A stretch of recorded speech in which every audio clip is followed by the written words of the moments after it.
Waiting na lang tayo mga kuis para malamanan yan. Dito tayo sa EDSA ngayon. Waiting pa rin tayo sa package mga kuis. 1 hour and 30 minutes na tayo. Ito na yung package natin. Dumating din.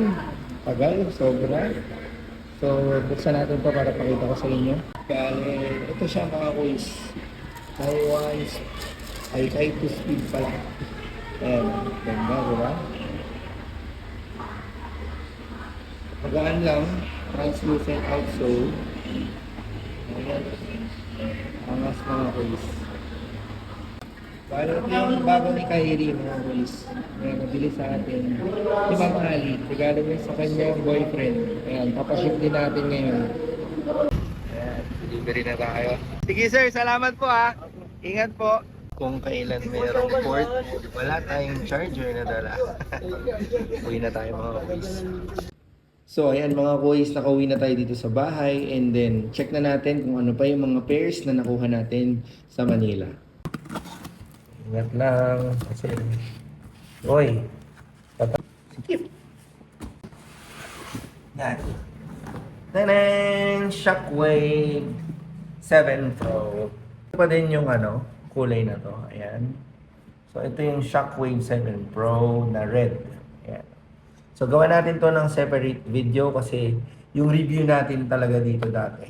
Dinilit ko kasi katulad niyan, hindi ako kita. Pero ayan, so lang focus sa inyo yung sapatos na nabili natin or pinabili sa atin. So ayan, next pair tayo. Ito yung next pair mga kuys. And bibigyan ko lang kayo ng idea kung ano to. Peak to, peak.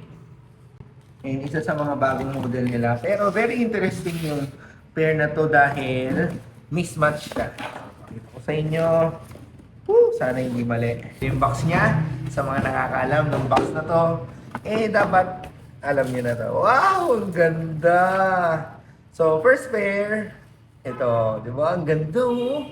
Angas, man. Tada!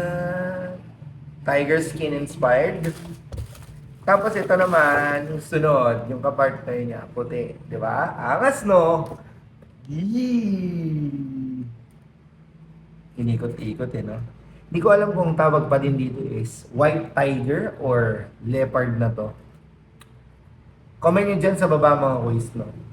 And then, gagawan din natin sila ng separate video. Pinapakita ko lang sa inyo mga kuys yung the way natin pinipick up yung mga orders sa atin. Kung ano yung effort, ano yung mga nangyayari na hindi nyo nakikita pag in-order natin, di ba? Sayang hindi natin na-videoan ng matagal yung kite to speed na butterfly effect. Pero next time, meron pa naman yung next time. So, ayun lang ang vlog natin ngayong araw mga kuys. Maraming salamat sa pagpunta at pagbisita dito sa ating channel. Abangan nyo yung videos ng mga sapatos na to, no? Yung Shockwave 7 Pro and itong Peak Supreme Tai Chi. Ayun, magkita-kita tayo ulit sa susunod na video mga kuys. Maraming salamat ulit. God bless sa inyong lahat.